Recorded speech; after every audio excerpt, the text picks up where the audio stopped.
A dull thud of an oar against the side, the smell of cold, salty water, and a question that historians still debate. What pushed thousands of northerners to leave their homes and rush into stormy seas, knowing that every raid could be their last? Not numbers, but a feeling. Here, you stand on the shore, the wind whips your face, and somewhere inside, the same feeling is born that pushed them forward. But there is a detail that will become clear only at the very end of this story, and it is capable of overturning the view on the motives of the Vikings.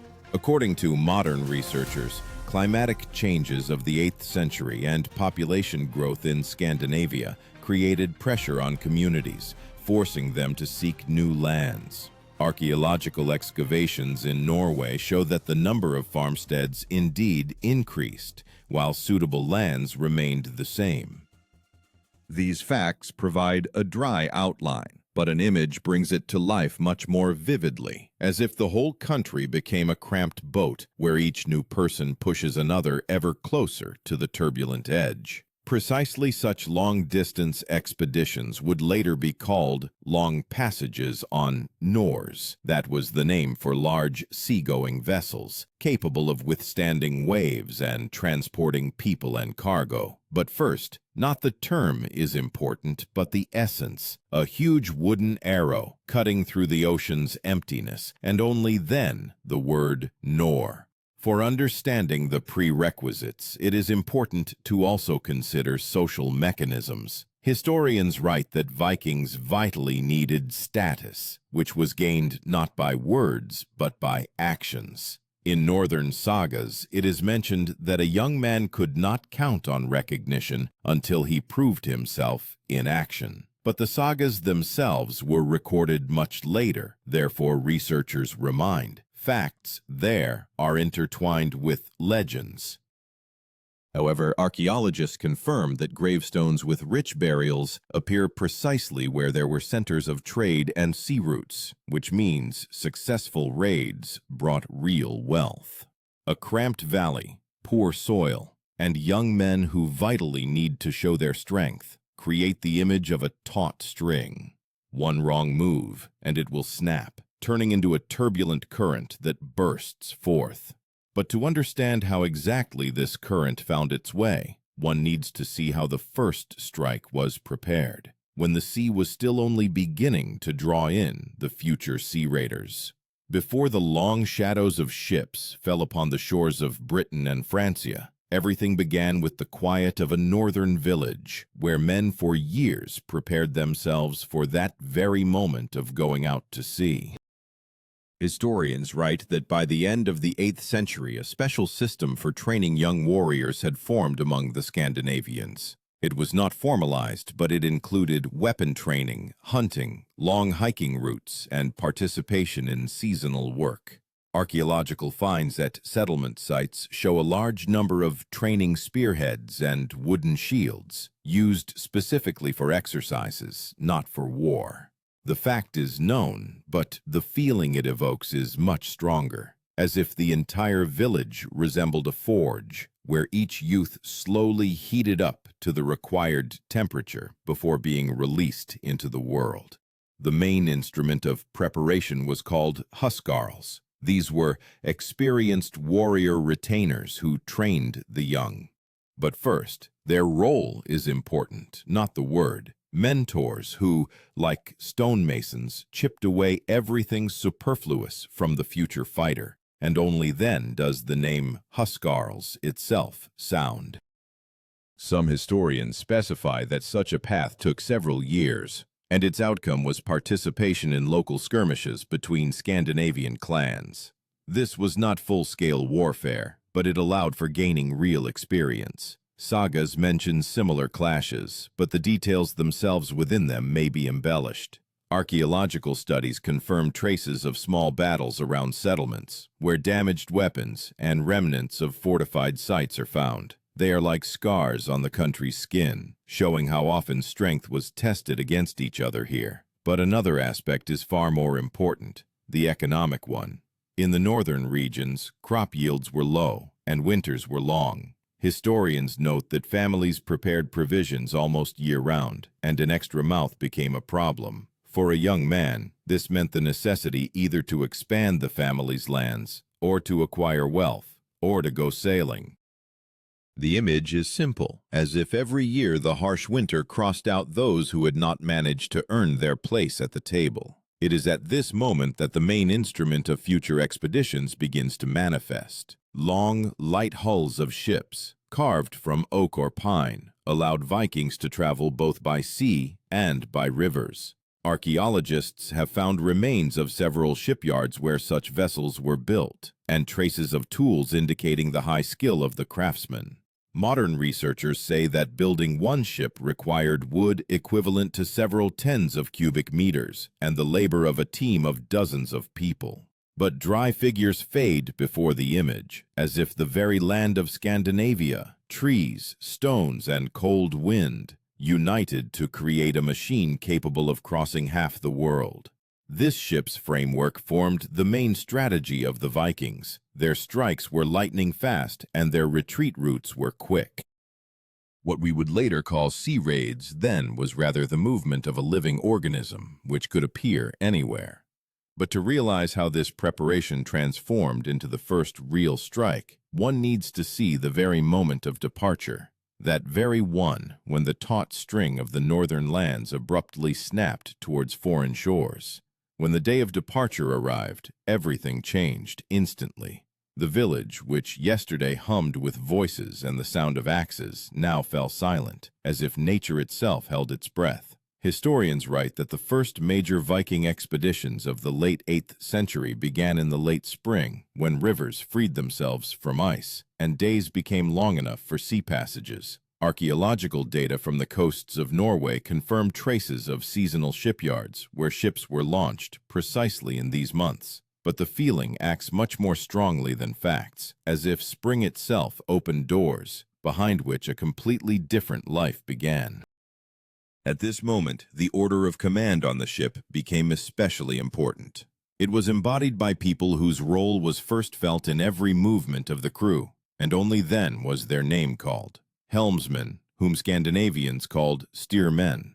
They stood not at the helm itself, like the captain of a modern vessel, but closer to the middle, holding on to the long side rudder, as if gripping the spine of a living beast they were to control. Historians note that each ship could carry several dozens of people. According to researchers' estimates, early models could accommodate about 3 dozen or a little more warriors, although precise numbers depended on the type of vessel. These people had to work as rowers, fighters, and scouts, performing functions that today would be distributed among different specialists. On many ships, there was no room for extra possessions. Every item had significance.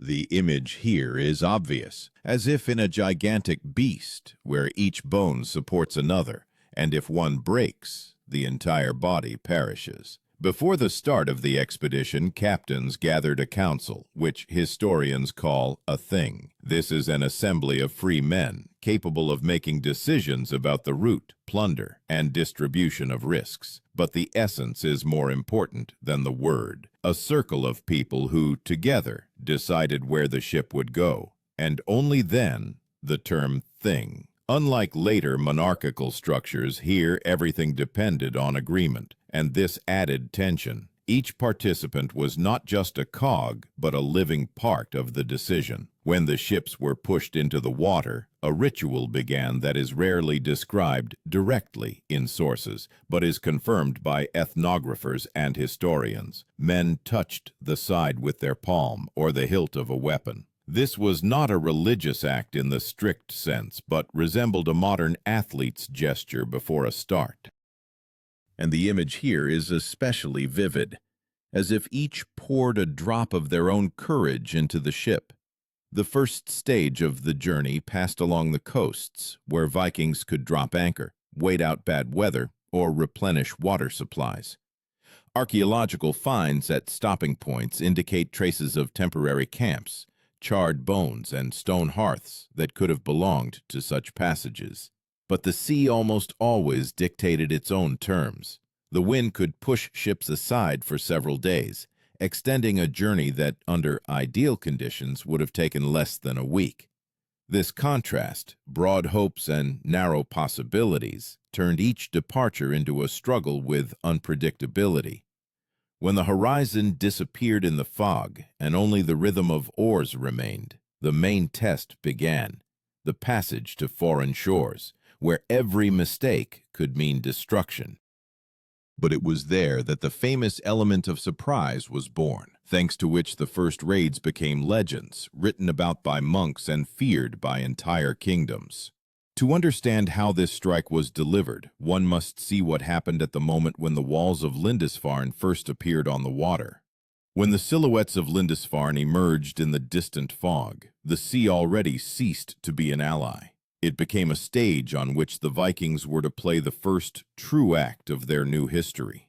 Historians note that the attack on Lindisfarne Monastery occurred at the end of the 8th century, and it was this episode that European chroniclers described as the beginning of the Viking Age. Monks wrote of the sea blackening with ships, though modern researchers consider this a figurative exaggeration. Most likely there were few ships, no more than a few dozen. But this fact pales before the emotional picture left by eyewitnesses, the cries of gulls, the ringing of the bell, and the appearance of people whose resolve was stronger than the fear of death.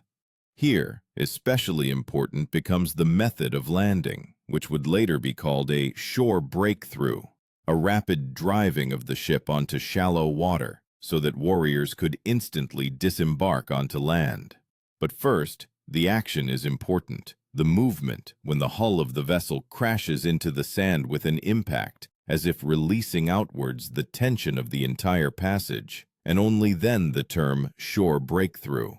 Such a method allowed the Vikings to appear almost silently and without warning, which made their strikes especially dangerous for unprepared communities. Monastic sources wrote that the warriors moved swiftly and cohesively. According to modern estimates, their weaponry included spears, axes, and shields. Archaeologists found such items in the burials of northerners, dated to the same time. The weight of a shield could reach several kilograms, but the main thing was the technique. Historians say that Vikings used a dense formation, which resembled a living wall. One type of such a formation would later be called a shield wall. But first, the image. A line of people which moves as a single organism, deflecting blows and pushing through any weakness of the enemy. The strike on Lindisfarne was not just a pillaging. It was a signal. Monks wrote that the fury of the northern pagans struck suddenly, and fear of them began to spread along the coast as quickly as smoke. But the dry lines of chroniclers pale before the image. A small detachment which tears apart the familiar world, like lightning striking a dry tree. And yet, historians emphasize that this raid was not something monstrously unique for that time. Pirate raids existed all along the coast of Europe, and Vikings only added a new force to this world. However, their main weapon was speed. They could appear in one place in the morning, and by evening disappear beyond the horizon. Archaeological studies of encampments on British shores show minimal traces of prolonged stay. Fire pits, a little charred wood, fragments of belts.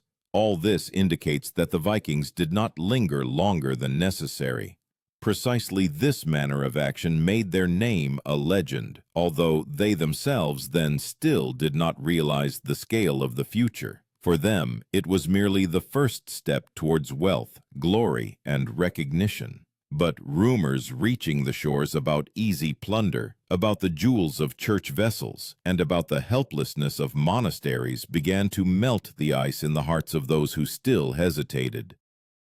And thus, a new flow of people prepared to move to sea, and the strikes would become much more powerful than the one seen by the walls of Lindisfarne. After Lindisfarne, the world could no longer return to its former rhythm. Rumors spread faster than ships, and every kingdom along the coast began to feel as if someone's hand was hiding in the fog, ready to deliver a new blow. Historians note that soon after the first raids, Vikings began to act more organized. They gathered large detachments, uniting people from different fjords. Modern researchers believe that in the early 9th century, such formations could number several hundred warriors, although precise figures remain debatable. But the picture is more important, as if the northern lands opened a huge dam from which poured streams of young men eager to test themselves. During this period, the mechanism of plunder distribution acquired special significance. It was first felt as an internal regularity of the expedition, and only then was it called by the word jarl, a chieftain who led the raid and determined the share of each participant.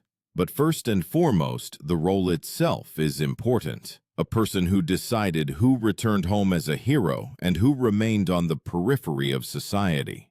Historical descriptions mention that plunder was divided according to merit, and even the simplest warriors could receive a share of silver. Archaeological finds in Scandinavia confirm this. Hoards from this time often contain silver bracelets with characteristic breaks. They could be broken into pieces as a peculiar equivalent of money. With the intensification of raids, tactics also changed. Historians write that Vikings acted not only from the sea. They used rivers as roads, allowing their light ships to penetrate deep into the territory.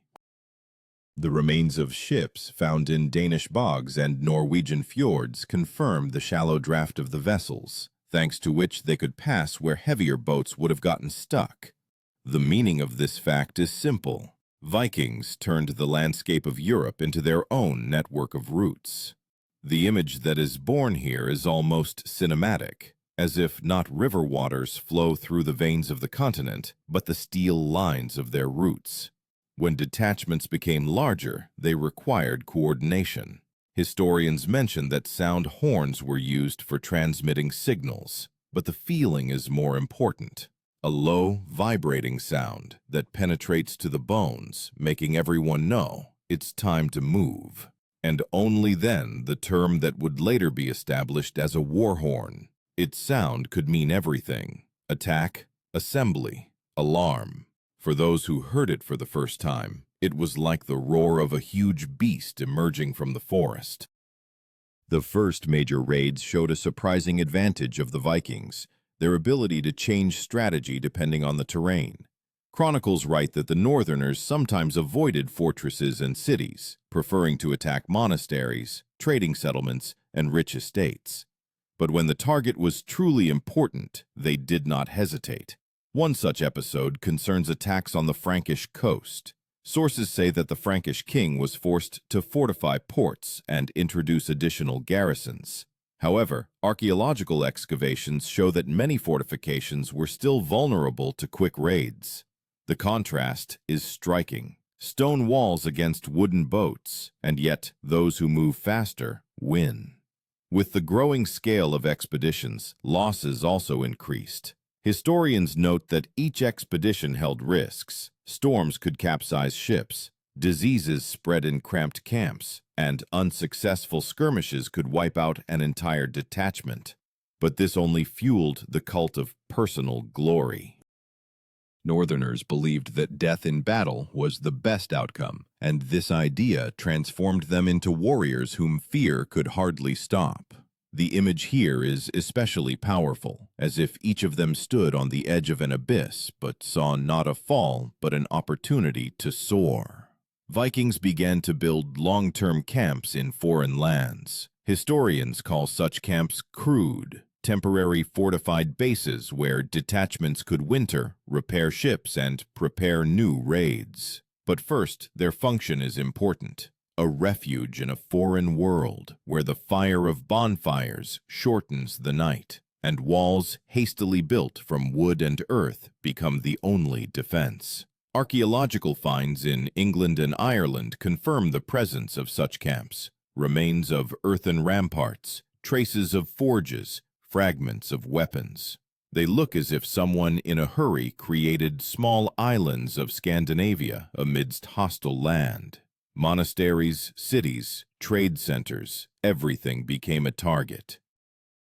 Chronicles often describe attacks from the perspective of terror and destruction, but modern historians emphasize Vikings acted not chaotically, but pragmatically. They chose weak points, planned retreat routes, tried to avoid large armies. Sometimes they even concluded agreements for the payment of silver in exchange for peace. This mechanism would later be called Danegeld, but first it was simply a deal, taking treasures not with a sword, but with a hand outstretched for ransom. However, the further the Vikings ventured into Britain and Frankish lands, the more obvious it became that simple raids were no longer enough. Individual detachments began to unite into entire armies, which could conduct prolonged campaigns. In some cases, historians note the presence of thousands of warriors, although precise figures are still debated. The image of a large-scale movement is inevitable, as if a single storm, gaining strength, uniting many small winds into one destructive torrent.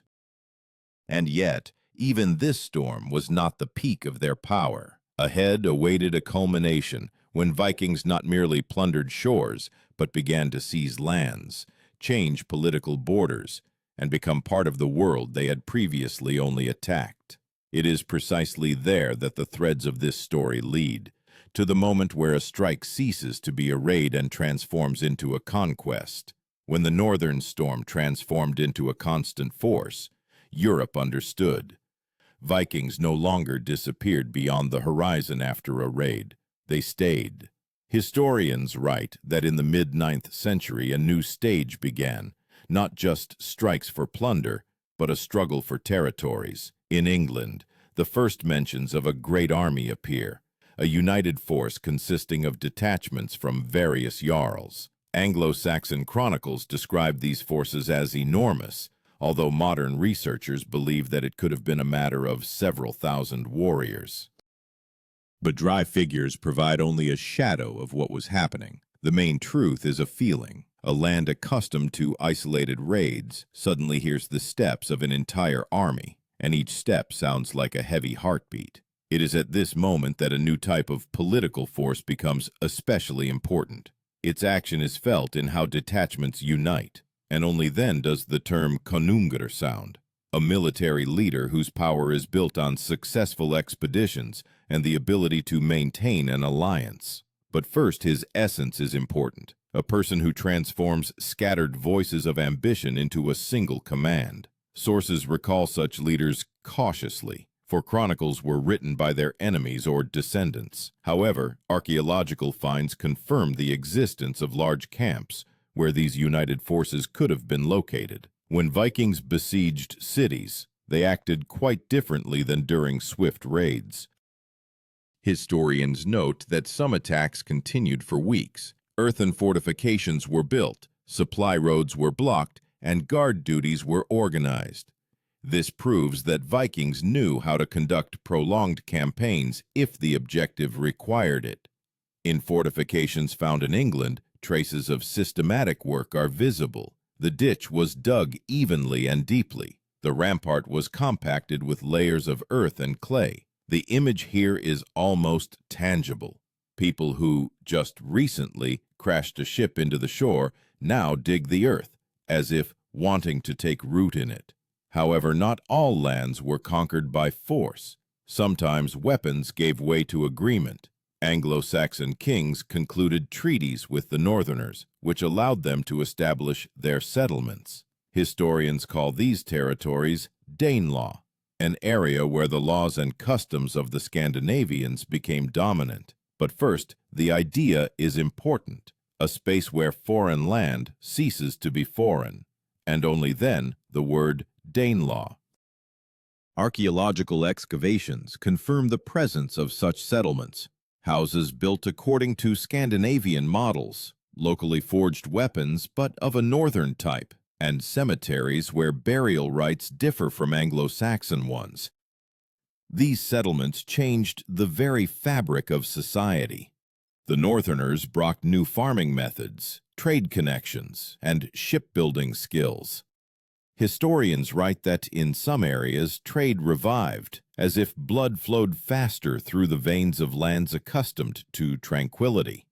But along with this, the Vikings themselves changed. Archaeological data show, after 1 or 2 generations, many families fully integrated, adopting local traditions and creating mixed communities. The image here is almost symbolic, like water that melts ice, but changes itself in the process. Meanwhile, on the continent, Frankish lands experienced their own series of clashes. Chronicles describe raids on Paris, where the Northerners tried to use rivers as siege routes. Modern researchers confirm that the siege of Paris lasted long and became one of the largest confrontations of that time. But even this scale did not provide a full answer to the main question: what drove the Vikings? Glory? Gold? The need to find new lands? Historians differ, but archaeology gives us a clue. Hoards of silver, hidden far from their homeland, suggest that their motives were more complex than any single explanation. The furthest expeditions led them to Spain, Italy, and to the east, along Russian rivers to the Black Sea. Chronicles of the eastern lands describe the Northerners as Rus, merchants and warriors who could be both diplomats and mercenaries. However, it is important to understand, different sources speak of different groups of people, and scholars emphasize that this question remains debatable. But the image that emerges is powerful, as if the north wind learned to change direction, not only destroying but also creating bridges between cultures. And yet, the culmination of this story is not in victories or conquests. It is in that moment when the Vikings, once boys in cramped Scandinavian valleys, began to return home, not only with plunder, but also with a new understanding of the world. Archaeological excavations show silver artifacts, ornaments of Eastern origin, rare fabrics. All this appeared in Scandinavian homes as a trace of their journeys. This changed society from within. The image, small fjords in which the light of distant cultures suddenly ignites, as if a reflection of fires seen thousands of kilometers away. By the 9th and 10th centuries, the Vikings were no longer merely attackers. They became traders, rulers, mercenaries, landowners. Some of their dynasties entered the history of Europe, and their names forever changed the political map of the continent. Historians write that the descendants of these warriors became kings of England and founders of states. But ancient bones, found by archaeologists, still bear the traces of people who once raised an oar and faced the cold sea. And now, as the threads of this story intertwine, the moment comes to answer that question which has sounded from the very beginning. What compelled thousands of Northerners to abandon home and go where every raid could be their last? The answer is not in a single motive and not in a single legend. It is in the human desire to overcome boundaries, those drawn on maps and those that reside within. And here a personal question inevitably arises for you. Could you, leaving everything, step into the icy water and make a choice that would change not only your destiny, but also the destiny of entire peoples? The history of the Vikings shows that sometimes only those are capable of taking a step forward who are not afraid of storms, but go straight into their heart.